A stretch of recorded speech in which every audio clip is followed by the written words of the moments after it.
Hi, Homeworthy. I'm Todd. Welcome to my apartment in Chicago. Come on in.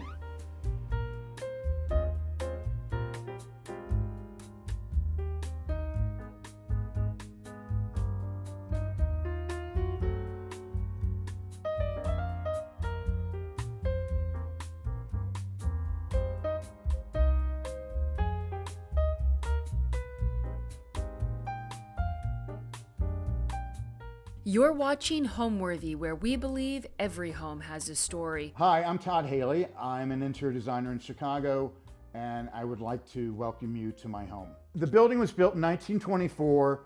It was originally built as a hotel, and people came here for the summer on holiday, and then it was converted into rental, and then about 30 years ago, it was converted into condominiums. Pretty much the unit is in the same condition it was when I moved in. I've basically painted and decorated. When I did the apartment originally about 20 years ago, I was heavy into industrial materials and things based on like the 70s work by Ward Bennett and Joe D'Urso and early Patino Wolf work, and it worked out well for me. And then over the years, I've kind of softened that hard edge look by adding antiques and artwork, which give additional layers.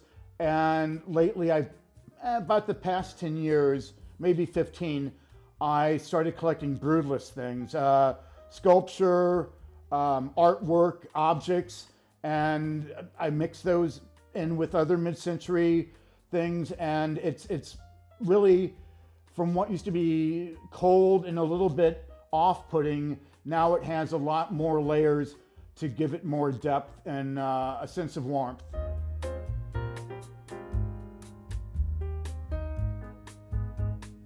This is my main living space. Come on in and take a look. I'll walk you through. The first thing that kind of anchors the room is this table. It's 4 by 10 feet, and it basically is a take on Joe D'Urso did one for Knoll, and it is a base from Room and Board, the Parsons base, which is on caster, so I can roll it around.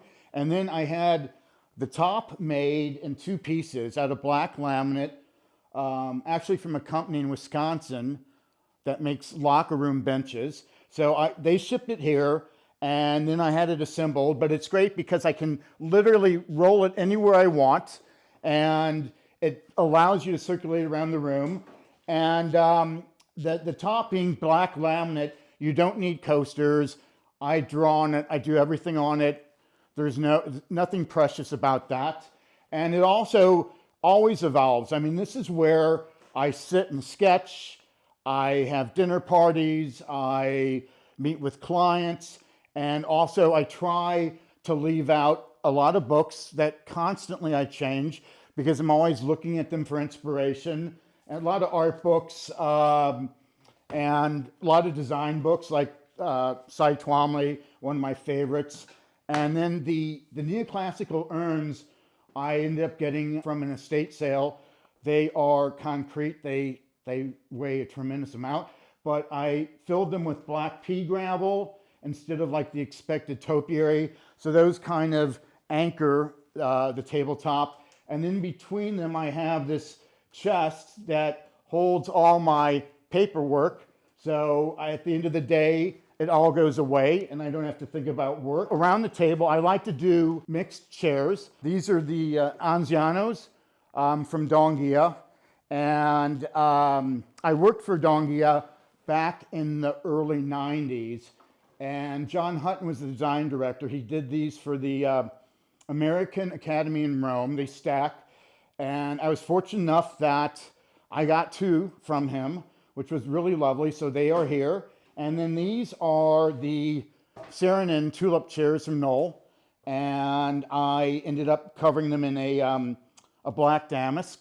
And so they work well together. And then at either end of the table, I have the Bernots, the iconic Mies Bernot, and They're in white leather, but I like the way that around a table, that when you mix chairs, it makes it a little bit more animated and it's not so boring. So it kind of livens things up. This table does a variety of things. It's my work table, it functions as a library table, and it's also a dining table. I can seat 8 comfortably, and actually, you know, there's the Anziano and then this, but I can also pull around like a Bernot and comfortably put it in the middle. So you get seating for 3 and then 2 at the end. That's 8. And oh, by the way, this is Henry, my my office manager. Go on, Henry. So yeah, this is, but again, and also for dining, I can move this this bench. It's from the 70s by Stendig, which they were pretty big in the 70s, but it moves over. And it's kind of nice too, because when you have a bench over, it's all under the table. So you really see the curve of the top. So I can seat, I've had 10 people here. It's a little bit cozy, but it works really well for dining. And given that it's black laminate, no placemats are required. And then at this end of the room, I ended up with this. I found it at the flea markets when I was in Paris on a trip, and I fell in love with it and brought it back. It is Regency-style and has a lot of armalou, a lot of bronze armalou, marble inlays, the marble top. So I really love that piece. And it again, you know, it's softened, like the table is very hard-edged and linear, and this kind of is a nice juxtaposition, all this ornate detail against the clean lines of that. So I love that. I kind of viewed this more as a piece of a sculpture, if you will, than a piece of furniture. And then on top, this is constantly changing, but right now on top of it, I have a sculpture by Richard Bitterman, who is a Chicago artist, and it's from the 70s. It's Brutalist. And then on either side, I have a pair of candelabras. They're neoclassical. And behind it, I have it's a print from the 70s. So what I like about this particular, I guess, vignette is you get the great bronze here, and then it relates to the bronze and the candelabras, and then the sculpture, and then lastly, the piece of art. So I kind of like, when I group things, I like to mix periods, and I love the juxtaposition, but I also like for there to be kind of a thread, something that brings them all together. And in this case, it's the metal. It appears everywhere. And in the piece of artwork, it appears as the leaf in the frame and then the coloration of the subject. And these food dogs, I found those, they're black. I think they're very cool, and they kind of move around, but right now they're living up here. And then when I first moved in, that was it for my books, this bookcase. So I filled them up. I definitely have, I guess, an addiction to books. I have now, I think, over 700 books. So when this filled up, I ended up buying these. They're actually shelving units. Found them at Home Depot. They hold 200 pounds per shelf, so I don't have to worry about them sagging with all the books on them. So originally this room had, and you'll see when we go into the den, but I had 2 twin size beds here that made a 13-foot banquette. The table was at the windows, and after I lived in the space for, wow, probably 18, I just did it in the summer, for 19 years, I realized that when you'll see in the den, the bookcases blocked the window, and I began to miss that light. So I moved the bookcases into here, centered the table in the room, and then the 2-piece banquette moved into the den as daybed. So this functions, like I said, it's a deeply personal space, and it just functions so much better for the way I live in the space. And These are fauteuils. I got these at auction. I just love them. I love the lines. I think they're very cool. I love the lines of the bookcase against the gilt wood carving in the chair.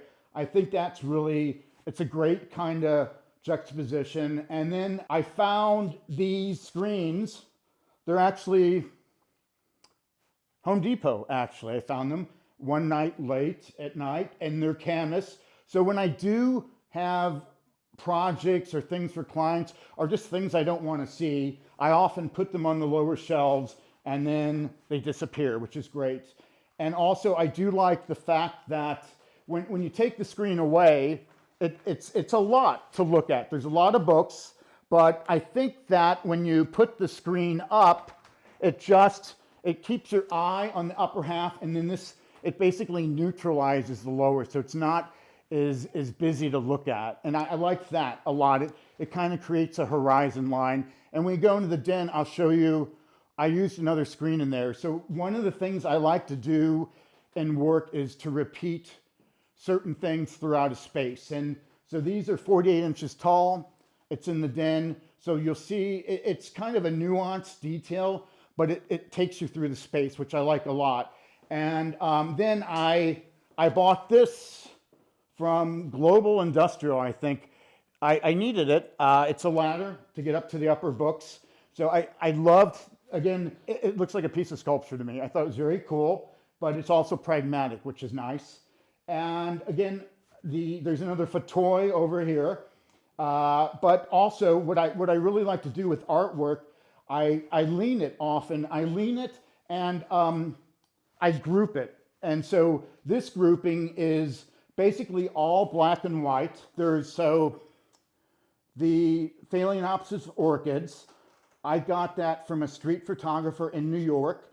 The horses behind it, I got that at auction. I loved that because it was from a 1950s, 60s office. And that's when Madman was so like in vogue. And I was like, this is cool. It looks like it's from Madman. So I got that. So what I like about this grouping is it's void of color, and it's all about pattern and layering. So it's a collage, and you see it in its entirety. But then when you look at it, you start to see the nuances in each piece. And in front of it, I have a garden urn. It's 18th century from France. It weighs about 300 pounds, so it doesn't move around too often.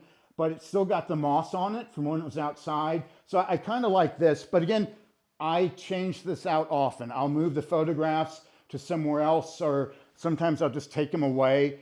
And that's one thing I really like about displaying art. I found that for the most part, if you hang it, it becomes stagnant and you just walk by it every day and you don't appreciate it. But when you move things around, it's kind of fun because it's like you're going out and buying something new, but you're not. You already have it. So I love that part of it. And then there's, I guess, my books. Most all these are either monographs on designers or monographs on fine artists, but they're things I constantly go back and reference for inspiration, for projects, for anything. And so I can look pretty much at any book and remember where I bought it, what I was doing at the time. So it's a nice way to kind of, it's like visiting old friends. You pull out a book and you're like, oh, I bought that when I was, in Paris, and I remember that trip. And I actually, before Amazon, I'd get really good fares. You could get a fare, like Thursday night, American, you could get a fare round trip to Paris for like $2.79. So I would take an empty roll-on suitcase and load it up with books. And it weighed about 400 pounds. And of course I went through customs and didn't declare any of them. But that's how I got most of my great monographs, was over in Paris from small local bookstores. I don't read French, but the pictures are what I bought them for. So that's pretty much it for my main living space. Oh, one other thing.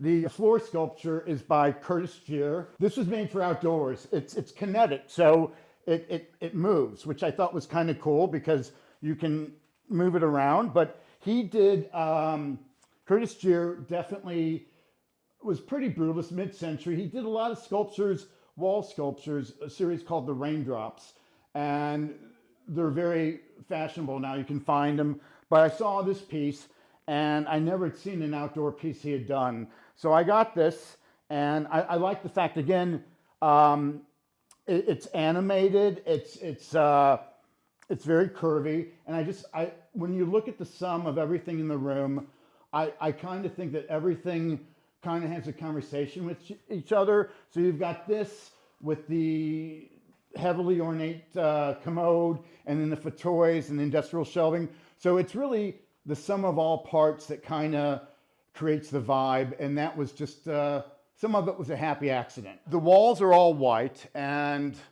they're actually painted in a semi-gloss because it was like Ward Bennett and Joe D'Urso back in the 70s did that, and it's basically, it moves the light around the room, it doesn't absorb it, and then it provides, like I said, a backdrop for the objects. But the ceiling is black. When I grew up in St. Louis, a friend of mine, Jimmy Jameson, hey Jimmy, owned nightclubs. So I went to his place, and this was probably, I don't know, a long time ago, and the ceiling was painted black. And I was like, okay, this is really cool. And I forgot about it. And then when I moved in here one night, truth be told, after a bottle of red wine, I was like, I want a black ceiling. So I went out and got a gallon of paint and painted the ceiling black in one night. And that's from my friend Jimmy's place in St. Louis. And so it stuck with me, obviously. And I love the thing about the black that's so cool at night, and you'll see it when you get in my bedroom. At night, it disappears. So minus the track lighting, you don't get a sense of how tall the space is. It disappears. It's dramatic, and it's nice. I find that to be peaceful, actually. I think that obviously the success in an interior, it has to work for the person. So, you know, this being my place, it's deeply personal. It works for me, and the layout probably wouldn't work for anyone else. But I think that a friend of mine was over the other night, and he made a comment. He went into my den and he said, "Oh, it looks like you have a Ouija board in here." So to me, another added layer of success to an interior is when it elicits an emotional response from someone, or actually makes them think about something.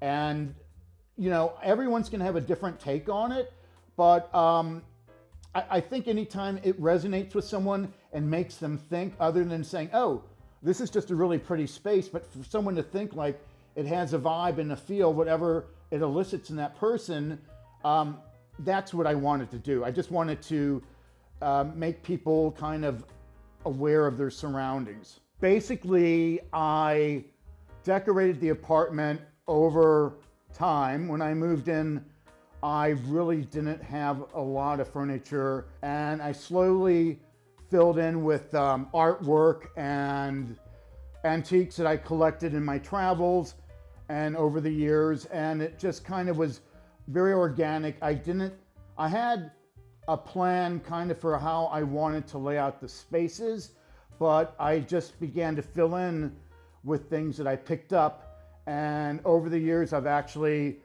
as I've figured out how to best live in the space, I've moved things around that suit the way I live in it.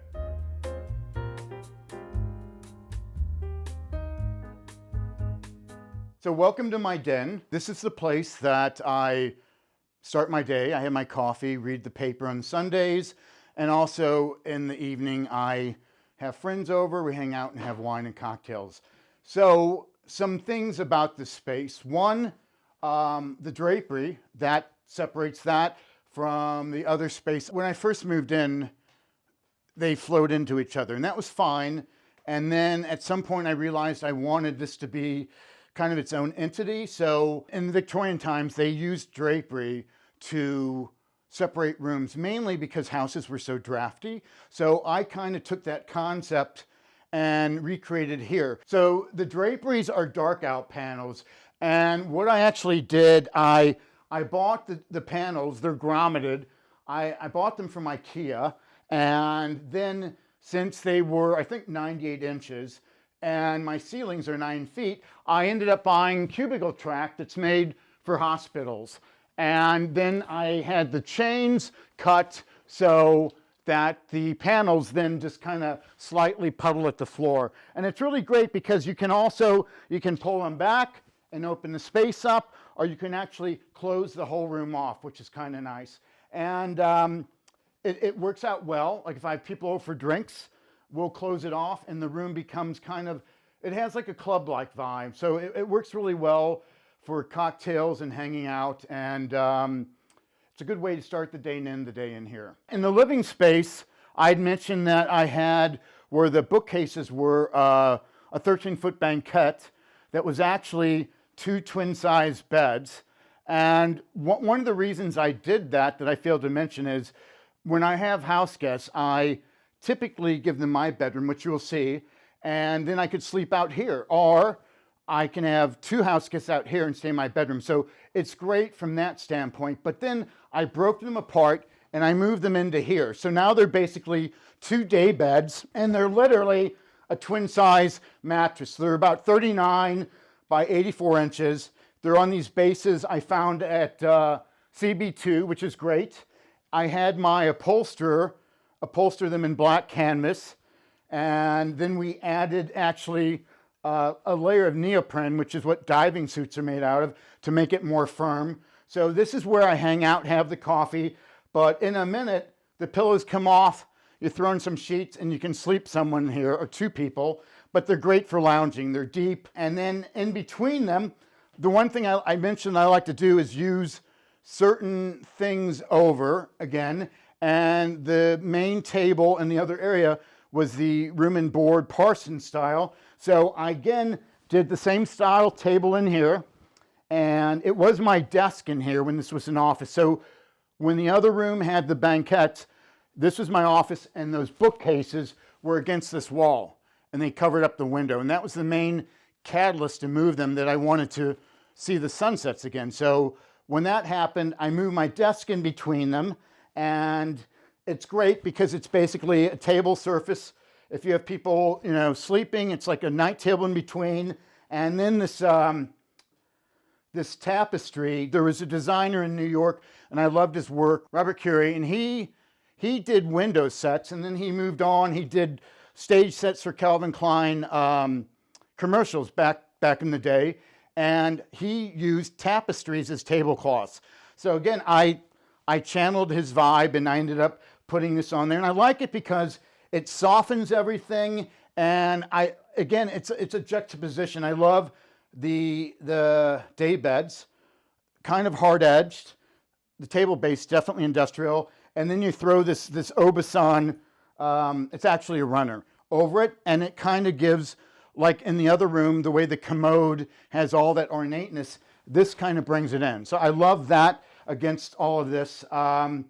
Then another thing I love, and that's pretty practical, I love putting things in trays. So I have this huge tray. It's great because it keeps everything confined and very neat.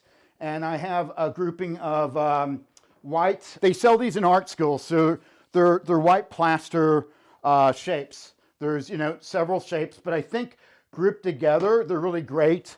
And again, I move these all the time around the apartment, anything, but right now they're living here. I have the print is it's a Brancusi, and it's very ornate. It's like a little piece of architecture. It's got all the detailing, so I love that with this. And then I keep my books here, and this is it's a really cool piece of it's Brutalist sculpture, and I was attracted to this piece, one, because it's tabletop, it's easy to move around, but I thought it looked like coral. I thought it was very cool. It's definitely organic, so that's up here for now. So in here, I did this mirror because, again, the other space has so much with the gilt wood chairs and the armalou and the commode. I wanted to bring some of that into here. So I got this from a local dealer, and I hung it here, but I like it because it reflects the view, and it's like kind of having another window on an otherwise blank wall with all this detail. And at night, it takes on a whole different vibe. Like I said, it almost has a club-like feel. Okay, so also in here, when I bought the Bernots, I got 4 of them. So obviously they couldn't fit around that table, and the 2 twin-size day beds anchored that into the room, but I wanted another seating group in here, so I moved the 2 Bernots in here, and which I usually don't, but I did a round rug because it was just nice because your eye travels around it and everything else is so rigid and square. So that kind of anchors the seating group. And this is a white plastic laminate cube, the same that's in the living room that the French garden urn sat on. So again, it's about repeating the same elements throughout. So there's a thread of continuity when you move between the spaces. But this is great for, like I said, I read the Times here on Sunday, have my coffee every day. When I have friends over, they hang out here, we hang out here. They sit on the floor, we have wine, we have drinks. But this is definitely my space when I want to turn off at the end of the day. I come in here. Sometimes I even close the drapery, and the kitchen is right there, and I relax in here, and then I head to the bedroom for the night. And the other thing in here that I had in front of the bookcases in the other room were the screens. So I did another one in here, and the reason I did it mainly was because this corner, this is a riser for the building, so it was kind of harsh, so the screen kind of, it softens that corner. The thing I like about screens, it's like a piece of sculpture too. You can move them, you can reconfigure them, but here it just softened the architecture, and then it was a great spot for this floor lamp, which is the Sintesi by Artemidi. It's from the 70s. They don't make it anymore, but it was one of my favorites going back to when I used to read the Architectural Digest. When I was 7, I saw that.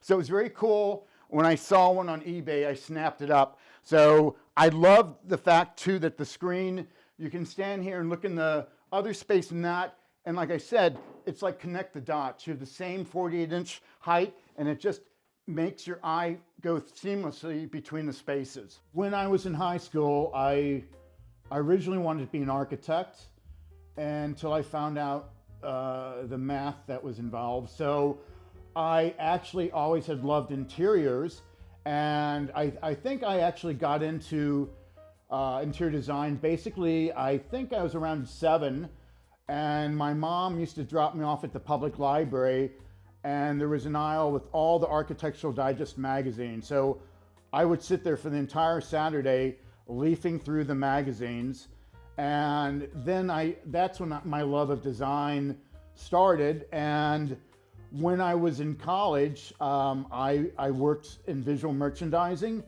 for the May Company, and I did fashion windows, and then did model rooms from that.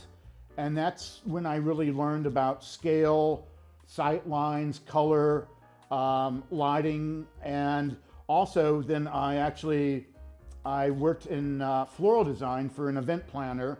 And again, it taught me about color theory and textures and scale again. And so I took all of that, and then I went to college and got my degree.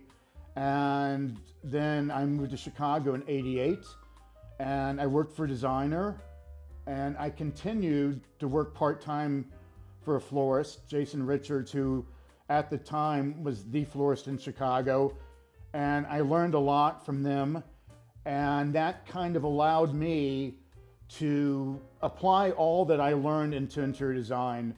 There's a little bit of theater in interior design, and that comes from my visual background, and the colors and the scale, all of that.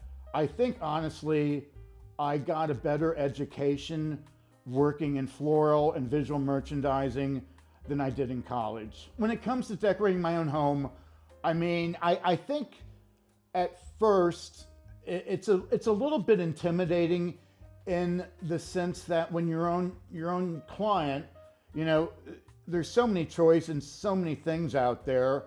And I do think that I had to live in the space for about a year before things made sense in regards to how I use the space, the way the light came in.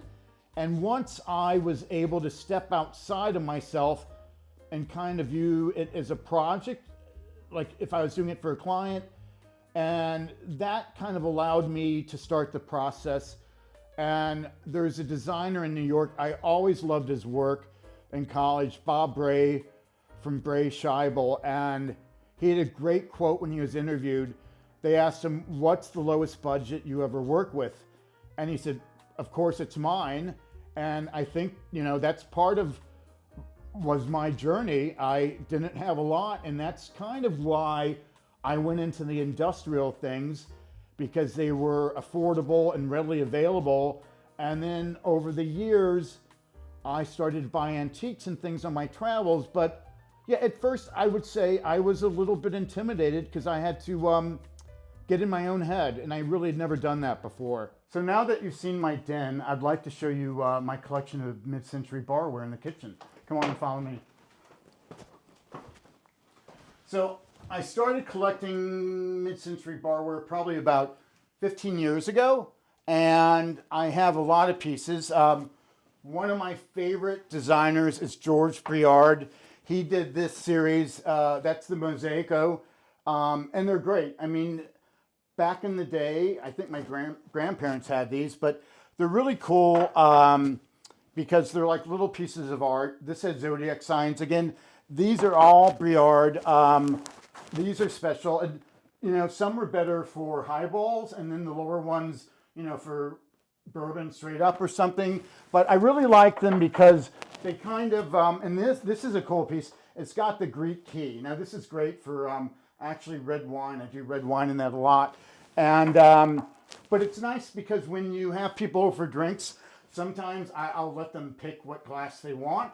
And then no one ever drinks out of each other's glasses because everyone knows what they have. And then I have even more in here. Again, I have these these are red paisleys. Perfect for Bloody Marys on a Sunday morning. But I love these because they're older than me, which is kind of nice. And two, it's like a piece of nostalgia. I remember going to my grandparents' house, and they would serve drinks. They called them highballs in these. So they're not made anymore, and they become highly collectible. So I love the fact too that they add a detail into a room. It's almost like a little piece of artwork. When you have this piece on a table, it's great. It picks up the light. It's just so much nicer than a plain glass. Okay, now that we're done with the den and the living space, we're going to move into my bedroom. But first, I'd like to stop and tell you about this wall. So I bought at auction prints. They're the 12 Apostles, actually. And I had them sitting around for probably 5 years. And one night, I was actually at Walgreens, and they had these great frames. And so I bought 12 of the frames, and again, had a bottle of red wine and proceeded to put these up on the wall with double-faced tape. It took the whole night and a whole bottle of wine, but I am really happy with the results. And what I like to do, actually, it wasn't by accident, I like to group artwork together so it's more architectural. So these 12 prints on their own is nothing really, but when you put them together and mass them together, it becomes more architectural. It fills the wall, basically in here, the whole wall, the small corridor. And again, it gives a little bit of drama, but again, small hallways and entries are great to kind of have something like this because they're not an area you really live in. It's an area that you pass through. So things like this are nice because they give you a reason to stop and pause, and I love the way they look. Well, now we're in my bedroom. So I'll walk you through the space and tell you about a few of the pieces. So I took the black of the ceiling in the main living space, and in this case, I literally wrapped all the walls in it. And the other thing I should have mentioned is when I had the 2 day beds in the main living space as one long banquette, I had them delineated by these quilted blankets. And I ended up moving all the blankets into here. And the idea behind the blankets, a couple of things. One, I had used to hear my neighbor who stayed up late and watched TV. And I also I think bedrooms should be very quiet and peaceful. And I was riding in a freight elevator and they had these moving blankets on the wall. And I was like, okay, that's cool.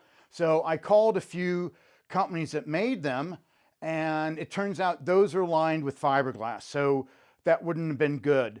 And I did some research and found a company called Acoustical Solutions. And these blankets are actually made for sound recording studios. So they literally absorb the sound. They absorb the sound from my neighbor's unit, and they absorb the sound within the room. So they don't hear me, I don't hear them. I used to love John Saladino's work, and he used to do quilted blankets and then on the wall like a tapestry. So that kind of stuck in my head. And then I loved this idea because it kind of took that to an extreme, but it adds a texture to the wall and it gives it depth. And with the black wall behind them, your eye kind of goes seamlessly into the wall. So those, I think, make a great backdrop for what I have going on. And then I know I'd mentioned the use of mirrors. So here I have, this is, it's called the looking glass mirror. And I spoke about the Anziano chair in the other room that was by Donghia, designed by John Hutton. So it's the looking glass mirror that John Hutton designed for Donghia. And it's about, it's probably about 4.5 feet by almost 8 feet high. And I got this actually from Donghia as a sample sale. So it was great. And I love the design. It's very simple. It's gold leaf. And then this huge mirror, clear mirror inset. And actually over the years, some of the silvering's coming off, but personally, I love that. I guess it's more the European mindset that the patina and something shows its life. So I love the fact, I've had this probably now for 25 or 30 years.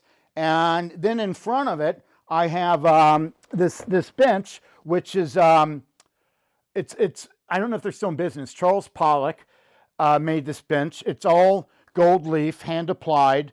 And I found it on online, and it was great. I mean, it was out of production at the time, and so I bought it. It was covered in a really not great chintz, so I covered it in this waxed black canvas.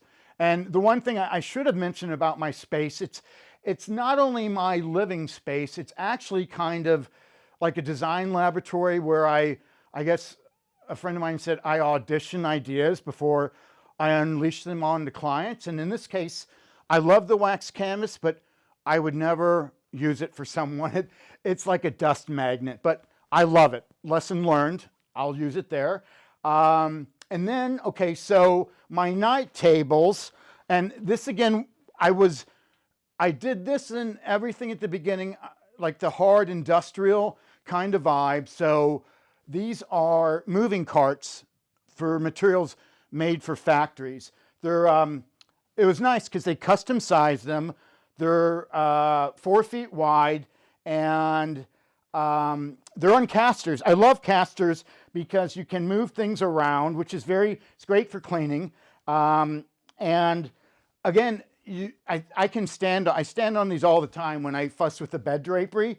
And when I had them made, the top shelf, I had them reverse the lip so it goes up. And again, it's speaking to my comment about trays, because many times I've dumped over a cup of coffee on these, and it doesn't spill over. It keeps it confined. So there is a reason to have the lips up.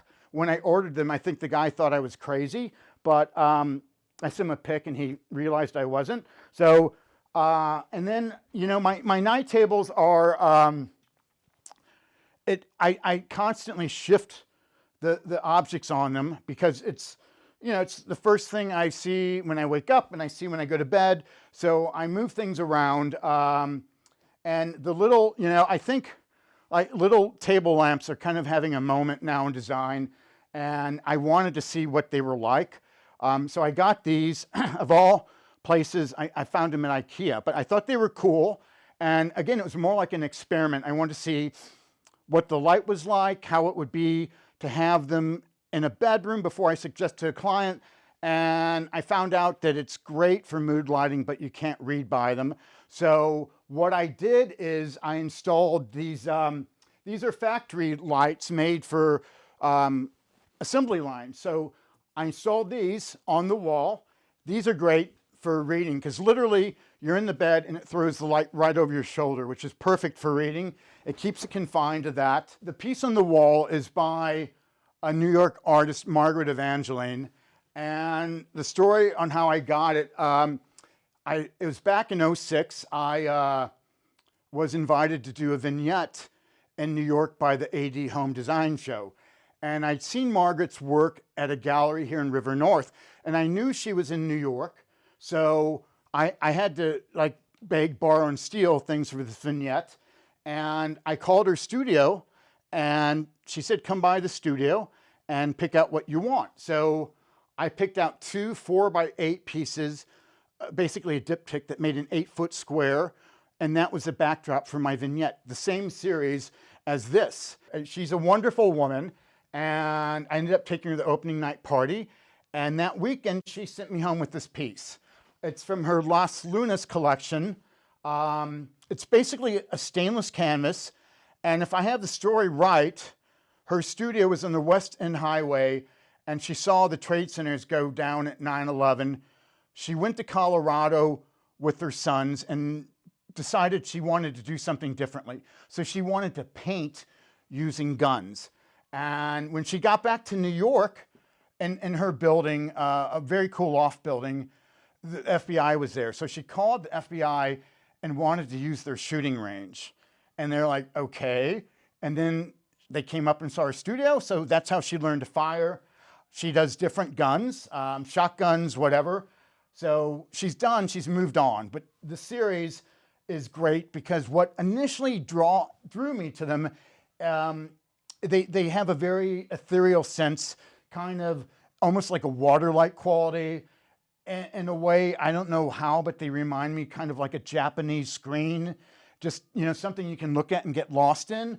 But in the bigger sizes, they're magical. But I love this piece. And again, it gets back to me saying pretty much everything I have in my house has a memory attached. And that's kind of what I tell clients. I'm like, you can go so far in designing, but then you need to fill in with things from your travels. And so I've been fortunate enough to have things from friends and colleagues that I can look back and, like describing this piece, I can remember in '06 when I got it in the evening. So I love that about objects. They're not accessories, they're kind of like a life experience. When I do things like drapery and bedding, I like things to be kind of lush and full. That's why the stacks of drapery were so full. I did this. It was my take on like a 1970s. I mean, I remember back in the day having those velour shirts and warm-up suits. So I was like, I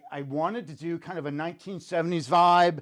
And I don't know why, but I kind of thought of like Halston and Studio 54. So I did this black, it's a velvet bedspread. But what I love about it, it's just got this great like watery quality to it. I mean, it's not stiff, it just falls. I think it's nice, and it softens. And again, this is that's the same base as the 2 day beds in the den. And that gets back to that I like to do certain things over and over throughout a space. The screens, and it gives you a thread of continuity, and not everyone notices it, but some do, and it just kind of leads you from the space in a very quiet way. So, but right now you can't see the base. I softened it with this. It's oversized, so I love that, and also it's pragmatic. I have a black dog, so I went with black. The pillows are the same size as on the day beds. They're black canvas, and then the bolster, and then a little kidney pillow. And then, of course, Henry, this is his favorite spot. The chairs are Swedish, mid-century, and I loved the caning and the gilt and the finish. And again, it's kind of nicked up, and I love that, but I didn't again, you talked about doing your own space. I agonized over what to upholster them in. And then I thought, I'll just do black. So when you do the black, with all this black, it neutralizes it. And then your eye goes to all this beautiful design. And they feel like a little piece of sculpture in the room. And it kind of makes sense that they're here. If this would have been a traditional fabric, I think they would have looked out of place. So that's kind of how I married them into the room, much like the black wax canvas on the other. And this is kind of cool. So this has a good story behind it. I was looking for dressers, or chest of drawers, whatever you want to say, and I couldn't figure out anything that really worked for me. And I probably, most everything I've done, I've seen somewhere or gotten inspiration from something, but I wanted to do a tool chest. And so I went to Home Depot and found this. And what's really nice about it, I mean, I keep most in my closet, I keep folded things like t-shirts and shirts, but I want something organized thing. So in this, I'll show you that the drawers are varying depths, which is great. My watches are in one, and then my sunglasses are in the next. And then as you get down, umbrellas. I mean, so they get deeper. Gloves, hats, scarves, and the others, you don't want to see. Underwear, not exciting. But I love the way that they go in various depths, and that kind of dictates what you can put in. It's neat, it's organized, and again, it's industrial, definitely, but because it's made for a garage for a mechanic. But I felt like I softened it by adding these chairs, the gilt, so it's not so hard-edged and off-putting. This is a great piece. This is a Brutalist sculpture, which I love. And the nice thing about the tabletop pieces, you can kind of move them around. The one in the other room, the floor one, not so much. But I love these because you can swap them out. So I have this up there, and then on the bottom, I have a pair of German floor vases. So these are from West Germany, probably 1970s. But they're great. And I actually found one and I loved it. And then about a year later, I found another one in a different color. So they kind of live under here and sit next to each other. But I love the scale. I love the pop of color. I think it's great. And then, like I said, I switch everything out. But right now I have an enameled mid-century Italian tray. And the other thing, I always tell clients, friends, whatever, you need to keep fresh flowers by your bed. So I always have something by the bed. These aren't so fragrant, they're hydrangea. Usually if you do like a Rubin lily, it's nice, you wake up to that. But the vase is really beautiful. It's mid-century Czechoslovakia glass. It's very thick, but it's just beautiful. Even empty, it's beautiful. So that's next to the bed now. What I really love most about the unit, I would have to say, is the layout. It's laid out very intelligently. There's an entry, and then my bedroom is to your left, and the bathroom, and then straight ahead is what you'd call like the public spaces, the living room, and then my den. So it's a nice delineation of spaces, the way it's sequenced. It makes sense, and it really gave me a nice sense of direction when I started to design the unit. Home to me means, let's see, a refuge, downtime, recharging. That's it. It's like a personal, safe place. Like after a long day, I come in here, and it's like my blood pressure drops after a trip. I mean, I think home to me it's just something I always look forward to coming back to when I'm either out for the whole day or away on a trip. It's a destination that when I come back, I feel safe and it lets me recharge. Homeworthy, it's been great. I loved it. I hope you did too, but all good things must end, so I'm gonna say goodbye now. Thanks very much. Thanks for watching. Be sure to go to homeworthy.com for exclusive content, shopping guides, and so much more.